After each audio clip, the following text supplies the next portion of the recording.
사랑의 하나님 감사합니다. 주님의 축복, 주님의 사랑이 이곳에 가득하기를 원하며 하나님의 은혜가 가득하기를 원한다는 성가대의 찬송을 듣게 하시고 또 그 가운데에 우리의 신앙의 고백도 함께 더불어 하나님 앞에 드리게 하시니 감사합니다. 하나님께서 우리를 붙잡으시고 자녀 삼아주신 것에 우리의 기쁨과 우리의 소망의 근거가 있습니다. 하나님께서 우리를 놓지 않으신다는 그 말씀과 그 하나님의 그 진심과 본심에 우리의 축복의 근거가 있습니다. 그리하니 하나님 날마다 지지 않게 하시고 날마다 주님의 은혜와 감격 가운데 살아가는 우리가 되게 하여 주시옵소서. 이 시간에 주 앞에 귀하게 말씀을 듣사오니 하나님 인도하여 주시고 우리의 눈과 우리의 귀를 열어주셔서 주 앞에 가까이 가며 하나님에 대한 마음과 지식과 하나님을 아는 것이 깊어지고 넓어지는 이 시간 되어서 우리의 중심이 더욱더 하나님을 향하는 크신 복이 임하도록 함께하여 주시옵소서. 좋으신 예수님 이름으로 기도하옵나이다. 아멘. 오늘 말씀은 데살로니가 전서 2장 17절에서 3장 5절에 있는 말씀입니다. 데살로니가 전서 2장 17절에서 3장 5절에 있는 말씀을 보도록 하겠습니다. 신약성경 330면에 있습니다. 데살로니가 전서 2장 17절에서 3장 5절까지 있는 말씀 한 절씩 교도하고 마지막 절은 함께 읽도록 하겠습니다. 형제들아, 우리가 잠시 너희를 떠난 것은 얼굴이요 마음은 아니니 너희 얼굴 보기를 열정으로 더욱 힘썼노라. 그러므로 나 바울은 한 번 두 번 너희에게 가고자 하였으나 사탄이 우리를 막았도다. 우리의 소망이나 기쁨이나 자랑의 면류관이 무엇이냐? 그가 강림하실 때 우리 주 예수 앞에 너희가 아니냐? 너희는 우리의 영광이요 기쁨이니라. 이러므로 우리가 참다 못하여 우리만 아덴에 머무기를 좋게 생각하고 우리 형제 곧 그리스도의 복음을 전하는 하나님의 일꾼인 디모데를 보내노니 이는 너희를 굳건하게 하고 너희 믿음에 대하여 위로하므로 아무도 이 여러 환난 중에 흔들리지 않게 하려 함이라. 우리가 이것을 위하여 세움 받은 줄을 너희가 친히 알리라. 우리가 너희와 함께 있을 때에 장차 받을 환난을 너희에게 미리 말하였는데 과연 그렇게 된 것을 너희가 아느니라. 함께 읽겠습니다. 이러므로 나도 참다 못하여 너희 믿음을 알기 위하여 그를 보내었노니 이는 혹 시험하는 자가 너희를 시험하여 우리 수고를 헛되게 할까 함이니. 아멘. 5절까지 말씀을 보도록 하겠습니다. 오늘은 저희가 데살로니가 교회에 대해서 세 번째 말씀을 나누도록 하겠습니다.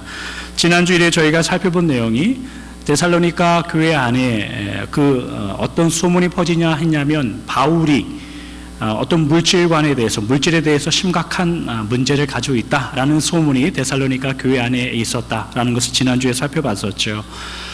복음을 전했던 사도 바울 선생님을 유대인들이 잡지 못하고 사도 바울이 그렇게 도망가자 유대인들이 어떤 소문을 퍼뜨렸냐면 사도 바울은 이 동네에 사는 다른 거짓 선생들처럼 돈에 눈이 먼 그런 거짓 선생이다 라는 것을 데살로니가 교회 안에 소문을 퍼뜨리기 시작했습니다. 아무리 믿음이 좋다 하여도 그렇게 소문이 무성하면 집에 가서 아니된 굴뚝에 연기 나겠는가 그렇게 생각할 수밖에 없는 게 사실 사람의 심정이고 현실입니다.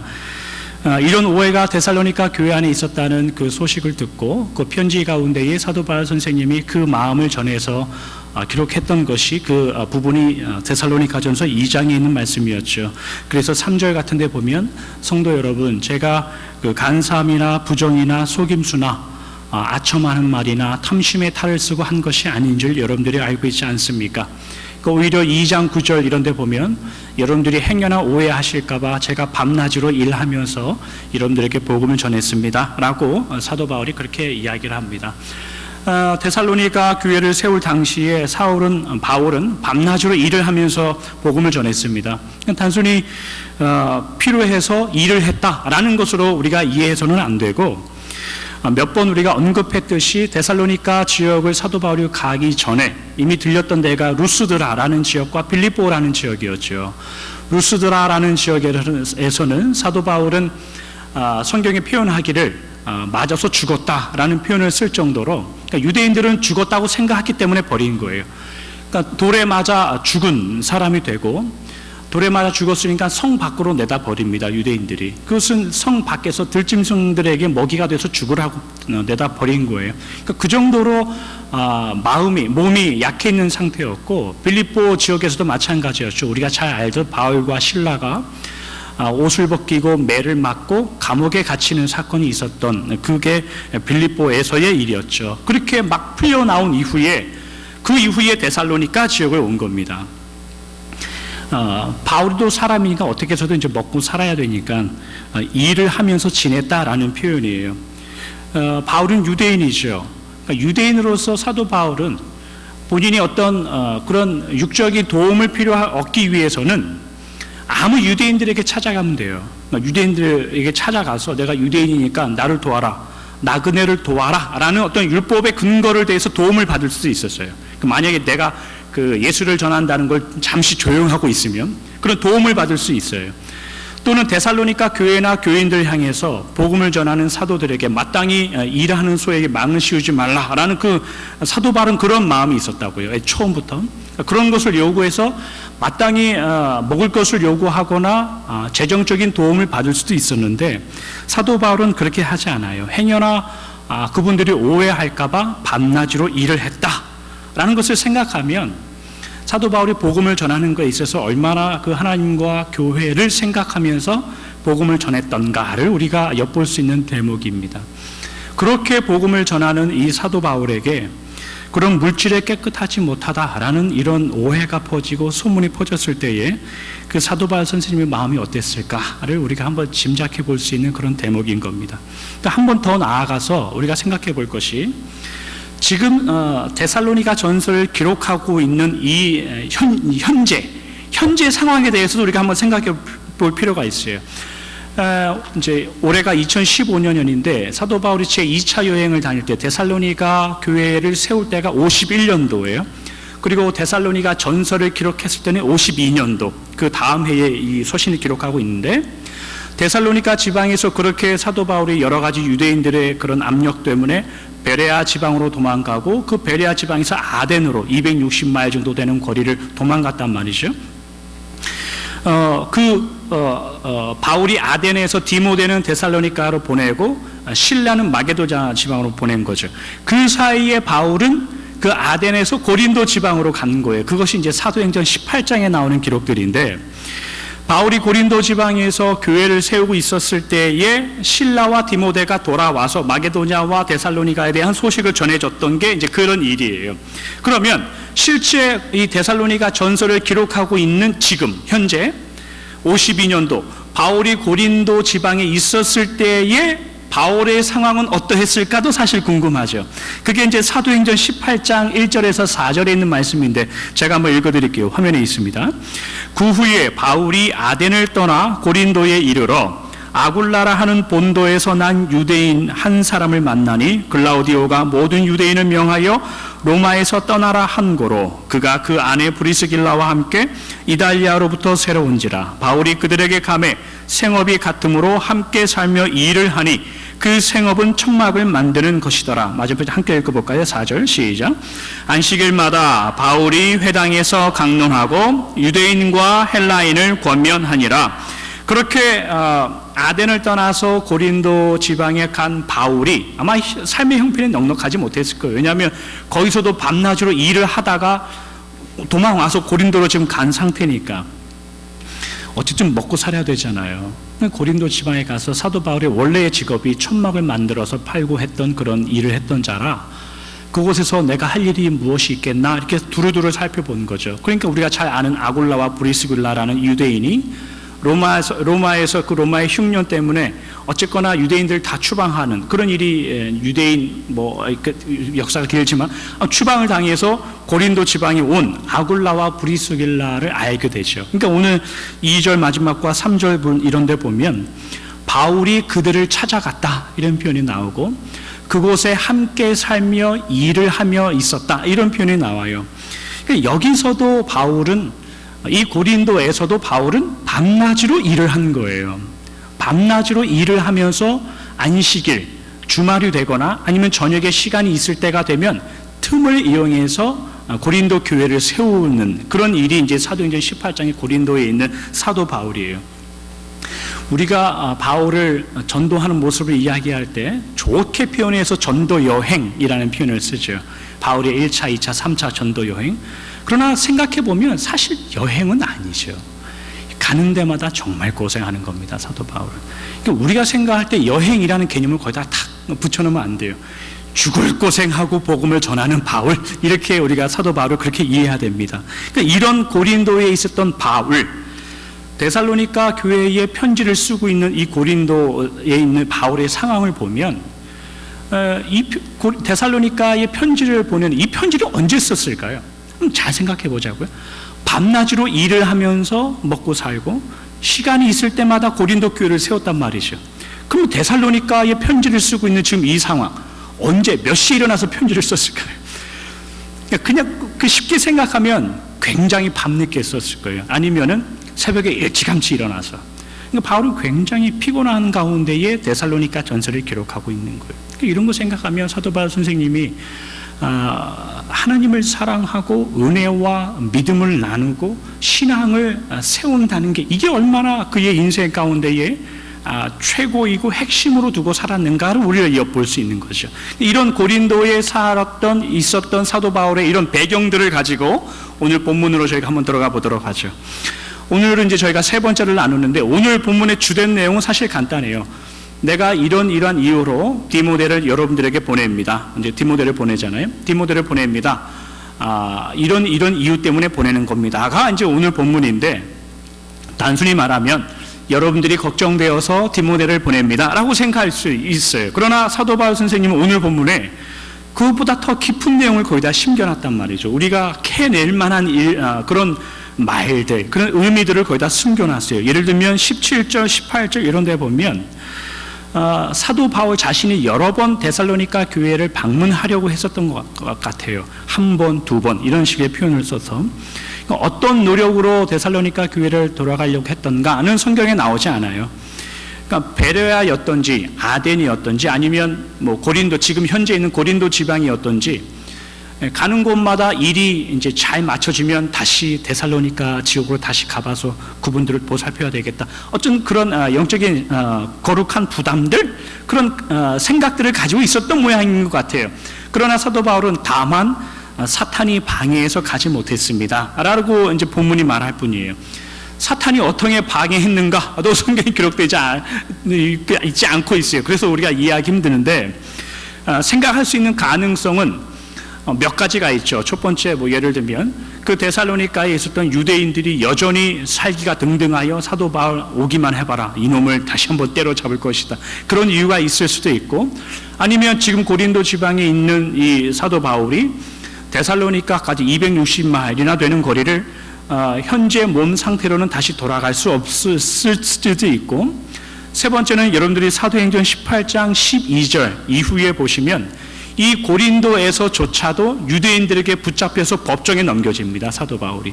그런 여러 가지 복잡한 상황 가운데에 내가 가고 싶지만 갈 수 없습니다 라는 고백을 여기다 써놓은 것 같아요. 그래서 디모데를 보냅니다 라는 구절이 오늘 본문에 포함되어 있고, 특별히 바울의 심정 같은 걸 보면, 여러분들이 오늘 보면 17절 이런 데 보시면 이상하게 한국말에는 번역을 해놓지 않았어요. 근데 영어 성경 NIV나 헬라어 성경만 보더라도 거기 무슨 말이 있냐면 orphanage라는 말이 있어요. 그러니까 헬라어로 하면 orphanage, 영어로 하면 orphaned라는 말이 있어요.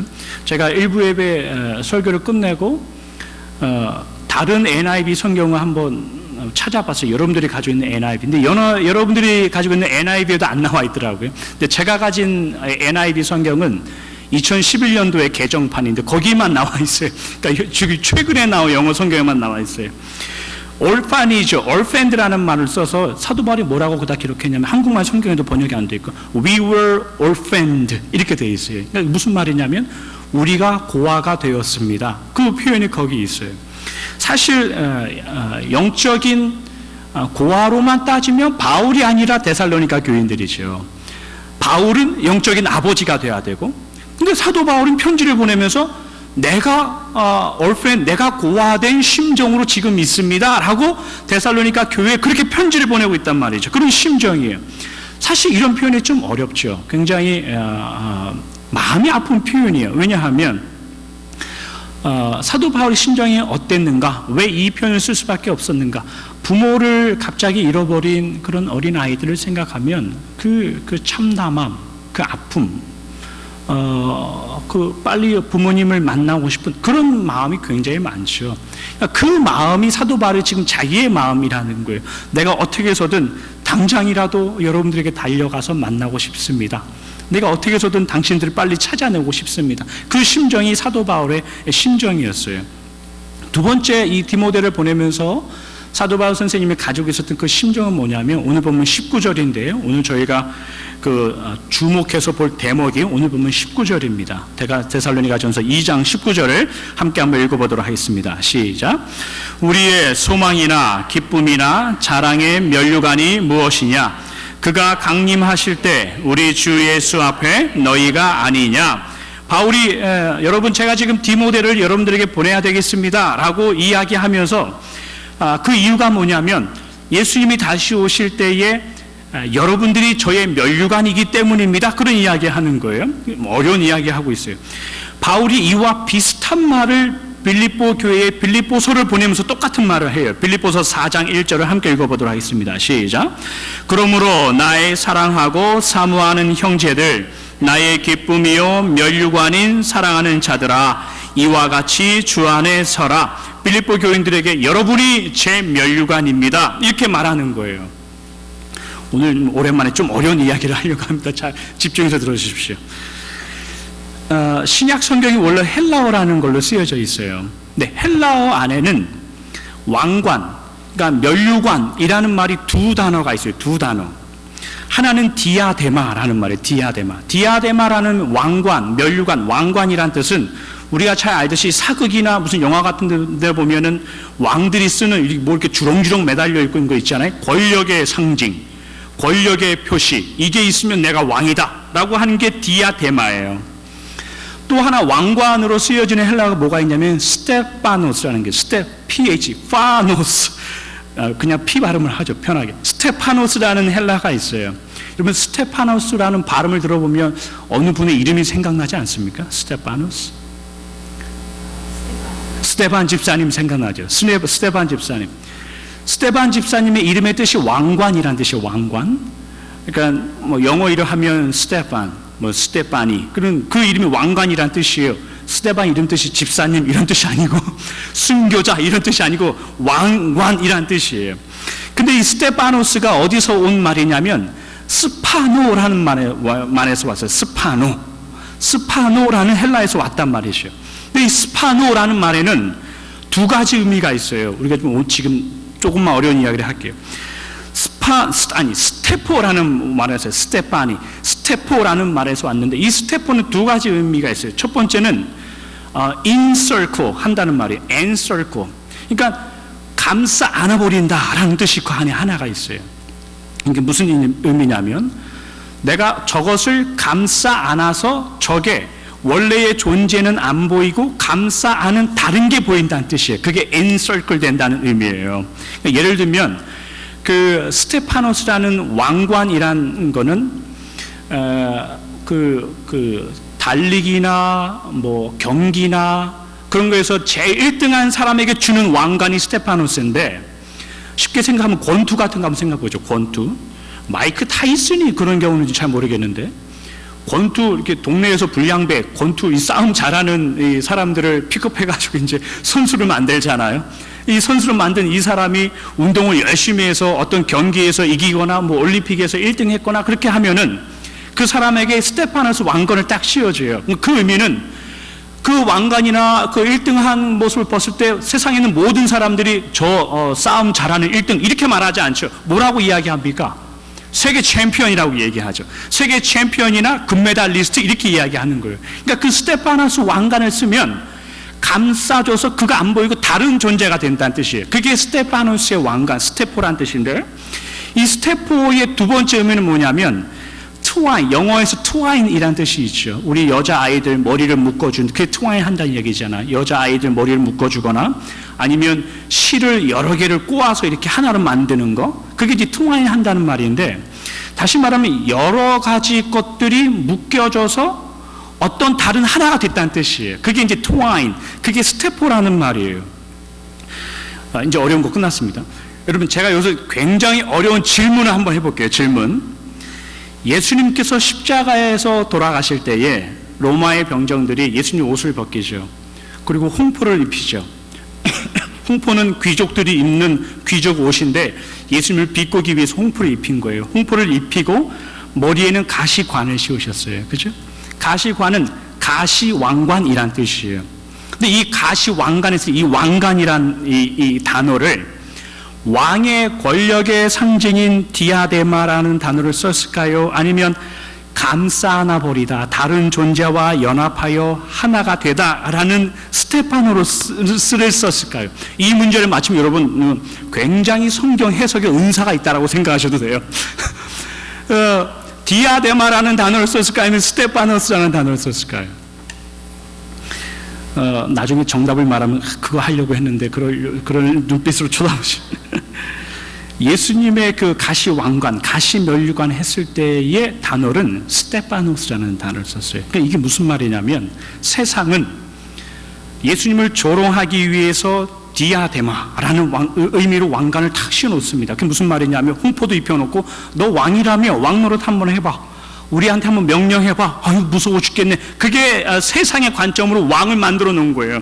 그러나 성령의 감동으로 쓰여진 성경은 그 예수님이 쓰신 가시 왕관을 스테파노스로 만들어놨어. 기록해서 넣었단 말이에요. 왜냐하면 예수님의 사역은 세상적인 관점에서 볼 때 왕으로 온 게 아니에요. 유대인들은 오해했죠. 예를 들면 오병이어의 기적이나 다른 많은 기적들을 하면 사람들은 항상 예수님을 데려다가 왕을 삼으려고 했어요. 그런 순간에 예수님은 항상 그 자리를 떴죠. 그러니까 세상이 생각하는 디아데마의 왕으로 오지 않았어요. 예수님 우리가 지난주에 살펴봤듯이 흠모할 만한 것이 없는 분으로 오셨단 말이에요. 하나님이신데 하나님의 본체시나 하나님과 동등됨을 여길 것을 취하지 않고 죄인들처럼 우리와 같은 죄인의 한 사람을 오셔서 낮추시고 복종하셔서 십자가를 이루신 모습으로 이 땅에 오셨단 말이에요. 왜 스테파노스라는 왕관을 썼는가? 그 가시관을 써서 누구를 덮어버리려고요? 그 스테파노스라는 왕관을 써서 누구와 연합시켜 놓으려고요? 죄인들이죠, 죄인들. 그게 가시왕관, 가시관이란 뜻이에요. 가시면류관을 쓰셔서 여러분들을 덮어버리려고. 그래서 안 보이게 하려고. 하나님의 자녀만 보이게 하려고. 가시면류관을 쓰셔서 여러분과 하나님 사이에 막힌담이 무너지고 화목하고 연합되는 일. 그게 예수님의 사역이고 예수님께서 십자가를 지고 가시면류관을 쓰신 목적이었다고요. 오늘 본문을 한번 다시 돌아보도록 하죠. 더 이상 어려운 이야기 하지 말고. 바울이 데살로니가 교회에 편지를 보내면서 여러분이 저의 자랑의 면류관입니다. 이렇게 말한단 말이죠. 여기서 면류관도 스테파노스를 쓴단 말이죠. 바울이 저희가 뭘까요? 바울의 그 중심에 있는 그 의미가 뭘까요? 여러분 보통 교회와 성도님들 우리가 지금까지 배워온 거 어쩌면 여러분의 믿음의 인생 중에 하나를 지금 전환해야 되는 시점이 오늘일지도 있어요. 우리가 지금까지 알고 있는 그 면류관이 뭡니까? 면류관. 모르긴 몰라도 제가 이해하는 한도 내에서 크게 다르지 않을 거예요. 보통이 알고 있는 면류관이라는 것은 뭐냐면 내가 이 땅에서 충성되이 일을 하고 열심으로 하나님을 섬기면 하늘나라에 가서 받을 어떤 상급 중에 하나라고 알고 계실 거예요. 다른 말로 하면은 어떤 열심을 내어서 하늘나라에 갔을 때 하나님은 나에게 주실 어떤 보상이나 업적이나 프라이즈 같은 걸로 생각하고 계실 거예요. 물론 뭐 상급에 대한 기대를 가지고 최선의 믿음 생활을 하십시오. 그거 좋아요. 여러분들 최선을 다해서 신앙생활을 하십시오. 그러나 그 자체가 문제가 있다고 말씀드리는 거 아니에요. 다만 신앙생활이라는 것으로 더 나은 보상과 더 나은 상급을 받기 위해서 여러분들의 신앙생활이 경쟁과 자랑이 되어서는 안 된다는 거예요. 이게 무슨 말이냐면 여러분들 이런 예화 많이 들어보셨죠? 김 집사님이 천국에 갔더니 김 집사는 아파트 5층에서 살고 있더라. 이 집사님은 천국에 갔더니 계집에서 살고 있더라. 뭐 이런 예화 안 들어보셨습니까? 들어보셨죠? 그러니까 여러분 이런 예화를 들으시고 여러분들의 믿음이 도움이 돼서 뭐 나를 돌아보고 하나님 앞에 거룩한 모습을 회복하는 목적이면 많이 들으십시오. 그런 예화. 그런데 이런 예화를 듣고 만약에 나는 천국 가서 적어도 김 집사보다는 좋은 집에 살아야 되지 않겠는가라는 생각과 마음이 들면 그건 잘못된 길로 가고 있는 거예요. 그거는 예화도 아니고 믿음도 아니에요. 바울 선생님이 왜 서신들을 보낼 때마다 여러분이 제 면류관입니다 라고 하는 그 이유가 뭘까요? 성경이 말하는 면류관은 여러분 잘 생각하세요. 천국에 가서 쓰는 금면류관, 은면류관, 동면류관 이런 게 아니에요. 왜 도대체 그 좋은 하늘나라에 가서 목 아프게 목 디스크 걸릴 일도 없이 왜 그 영원토록 면류관을 쓰겠느냐 말이에요. 저는 그거 안 쓸 거예요. 벗기도 애매하고 예수님 주셨는데 야 이거 집에 신주 딴지처럼 갖다 모아놓 어디다 보관할 수도 없고 이 벗자니 예수님 눈치 보이고. 성경이 말하는 면류관은 그런 게 아니에요. 성경이 말하는 면류관은 예수님이 쓰셨던 그 가시 면류관, 바울이 지금 여러분들이 제 면류관입니다 라고 하는 그 면류관은 스테파노스 면류관은 뭐냐면 내가 누군가에게 가서 그를 안아줘서 그가 죄인된 모습이 없어지고 하나님을 발견할 수 있는 길에 내가 서 있는 거예요. 스테파노스의 면류관은 뭐냐면 내가 기꺼이 가서 그와 연합하고 그가 그래서 하나님을 발견할 수 있는 길에 올라서게 된다면 기꺼이 나를 그와 묶는 거예요. 그래서 하나가 되는 거예요. 그게 면류관을 가지고 있다라는 뜻이에요. 우리가 예배 처음에 시작할 때 찬송가 25장을 찬송했잖아요. 면류관 벗어서 주 앞에 드리세. 면류관은 하늘나라에 가서 받는 게 아니라 하늘나라 가면 드려야 돼요. 하나님께. 여러분 지금 면류관 있습니까? 면류관 쓰고 계세요 지금? 갑자기 어려운 질문이 나왔는데 면류관 쓰고 계십니까? 지금 바울이 그 얘기하는 거예요. 면류관 쓰고 계셔야 돼요. 이게 무슨 뜻이냐면 바울은 아무리 부족한 교인과 성도를 만나더라도 늘 잊지 않는 말이 있어요. 여러분들은 제 면류관입니다. 이 말은 뭐냐면 바울은 누구를 만나더라도 가서 안아주고 덮어준다는 뜻이에요. 그럼 누구를 만나더라도 그와 내가 하나 파파하여서 그가 예수님의 길을 닮아간다면 예수님의 길에 올라선다면 기꺼이 자기를 드리는 거예요. 그게 내 자랑이고 내 면류관이 되었다라는 뜻이에요. 면류관을 드린다는 의미는 뭐예요? 내가 가지고 있는 무슨 금덩이탄 하늘나라에서 하나님께 바친다는 의미가 아니라 내가 가지고 있는 내 자랑의 성도, 나와 묶여있는 누군가 그를 천국에서 만나서 하나님 앞에 그 믿음을 드리는 거예요. 그게 면류관을 바친다는 뜻이란 말이죠. 여러분도 그 길을 살아내셔야 돼요. 여러분들도 그 의미를 가지고 신앙생활 하셔야 되고 면류관을 기대하셔야 돼요. 그러면 이런 의미에서 여러분들의 면류관을 이해한다면 그러면 우리가 가지고 있는 성도들의 왕관, 면류관 그게 여러분 무엇에서 그리고 어디에서 확인이 되어야 될까요? 천국 가서? 절대 아닙니다. 여러분이 알고 있는 성경의 지식으로 그게 증명되어져야 될까요? 그거 아닙니다. 어디서 여러분들의 면류관이 증명되어져야 되는가? 나와 누군가의 관계 안에서 확인돼야 돼요. 그걸 성경은 교회라고 말하는 거예요. 성경에서 여러분들의 교회 안에서 여러분들의 면류관이 확인되지 않고 여러분들의 가정이나 직장이나 만나는 사람 안에서 면류관이 확인되지 않으면 우리는 하늘나라에 가서 면류관 드릴 게 없어요. 무서운 이야기입니다. 예수님께서 십자가에서 쓰신 그 가심 면류관을 통해서 죄인인 우리를 덮으셨죠. 그리고 하나님과 우리를 화목하게 하셨어요. 그것이 가심 왕관, 그것이 면류관의 의미라면 우리가 면류관이라는 것을 기대하고 우리가 목적하고 바라는 것이 다만 하늘나라에 가서 하나님께 받을 어떤 상급이나 어떤 보상이 되어서는 안 돼요. 다시 말하면 이게 무슨 말이냐면 면류관을 기대하고 면류관을 꿈을 꾸고 하나님의 영광의 면류관을 그 땅에 가면 받게 해주십시오. 이런 기도가 내가 그곳에 가서 받을 것을 기대하면 이런 의미가 아니라는 거예요. 여러분이 혼자 유별나고 믿음 좋고 하나님 앞에 열심을 내어서 어떤 보상으로 받을 것이 아니라 여러분들이 믿는 자 안에서, 가정에서, 교회에서 만나는 사람들 안에서 연합이나 사랑이나 이해함, 기다려줌, 관용함, 용서함, 그런 것 안에서 면류관이라는 것이 증명되어지고 확인되어져야 돼요. 바울이 데살로니가 교회에 편지를 보내면서 여러분이 제 자랑의 면류관입니다 라고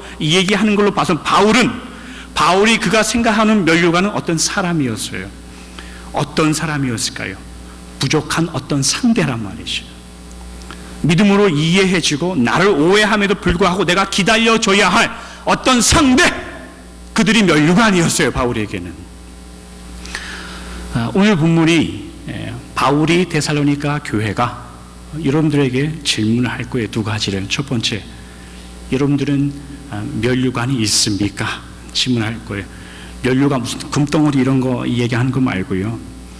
여러분들이 감싸주는 대상이 있냐 그거예요. 그거 없는데, 내가 이해하고 감싸주고 기다려주는 대상이 없는데 무슨 하나님 앞에 면류관 이야기를 합니까? 두 번째는 여러분들 스스로가 누군가에게 면류관이 되어주고 있는가를 물을 거예요. 이 말은 기꺼이 그에게 가서 연합하고 하나 되고 이해하고 함께 걸어갈 그런 마음이 있는가를 물어볼 거예요. 그게 면류관을 가지고 있다, 면류관을 기대한다는 뜻이에요. 기꺼이 예수님께서 그 가시관을 쓰심으로 우리를 하나님 앞으로 인도하신 것처럼 여러분들도 그 길을 걸어내시고 그 길을 살아내셔야 됩니다. 여러분들이 속해 있는 가정이나 교회나 아니면 직장이나 사업체에 한번 어떤 공간이든지 잘 생각해 보십시오. 면류관이 보입니까? 서로에게 면류관이 되어 사십시오. 거기에 성도들의 자랑이 있고 기쁨이 있는 겁니다. 그 삶을 돌아오는 주간에 꼭 살아내십시오. 말씀을 정리하도록 하죠. 오늘 데살로니가 교회 세 번째 이야기를 저희가 나눠봤습니다. 그들이 걱정이 돼서 바울이 디모데를 보냅니다. 보내면서 이야기하는 거예요. 여러분이 제 자랑이고 제 십자가입니다. 바울이 그들을 덮어주고 이해하고 자기가 예수님과 묶여 있다는 것을 깨달자 바울은 그 오해하고 부족한 그들을 자신과 묶습니다. 그래서 면류관이라고 이야기합니다. 여러분 교회에서 여러분의 삶의 순간순간에 이 싸움 하셔야 됩니다. 멱살 잡고 싸우는 그런 싸움 말고요, 사랑하는 싸움, 이해해주는 싸움, 기다려주고 용서해주는 싸움, 배려하는 싸움을 하십시오. 내가 아는 것, 내가 경험한 것, 그것이 어떤 기준과 법칙이 되어서 누군가에게 기준이 되는 잣대로 들이대면 그건 못난 겁니다. 그건 면류관이 뭔지 아직 모르는 겁니다. 내가 경험한 그 하나님이라는 그 존재, 예수님께서 그 가시 면류관을 통해서 나를 하나님과 연합시키고 화해시키고 화목하게 하시고 나의 죄된 존재를 없이 하시고 하나님의 자녀로 만드셨던 그 가시 왕관의 원리를 알고 그 면류관을 안다면 우리도 그런 길을 살아내야 됩니다. 그게 하나님을 믿는 자들입니다. 앞뒤와 한번 옆을 보십시오. 속 터집니다. 속 터집니다. 이런 분하고 같이 교회 생활하고 신앙생활하는 게 속 터집니다. 그런 느낌을 받으십니까? 그러면 아직 모르는 겁니다. 이런 분들하고 같은 교회 안에서 같은 가정 안에서 신앙 때문에 피부치라고 같이 묶여있는 거 감사하며 사십시오. 기쁨으로 사십시오. 억울해 보입니까? 하나님 내가 손해봅니다 라는 생각이 드십니까? 고린도전서 12장에 가면 이런 말씀이 있어요. 25절부터 27절인데 이것만 읽고 마치죠. 고린도전서 12장 25절에서 27절의 말씀입니다. 몸 가운데 분쟁이 없고 오직 여러 지체가 서로 같이 돌보게 하셨느니라. 만일 한 지체가 고통을 받으면 모든 지체가 함께 고통을 받고 한 지체가 영광을 얻으면 모든 지체가 함께 즐거워하느니라. 너희는 그리스도의 몸이요 지체의 각 부분이라. 옆에 있는 남편과 아내와 같은 성도로서 묶여져 있는 것, 같은 교인이 된 것 감사한 일입니까? 좀 안 해야 되는 그런 타이밍입니다. 옆에 있는 왼수 같은 남편과 아내와 또 이놈의 자식, 옆에 있는 성도님들, 이분들과 같은 가정에서 같은 교회 안에 묶여 있는 거 면류관이고 자랑이고 기쁨입니까? 뭐 알고 하면 하는 건지 모르겠지만 옆에 있는 분들에게 이렇게 한번 이야기하죠. 당신은 나의 영광이요 기쁨이고 면류관입니다. 시작.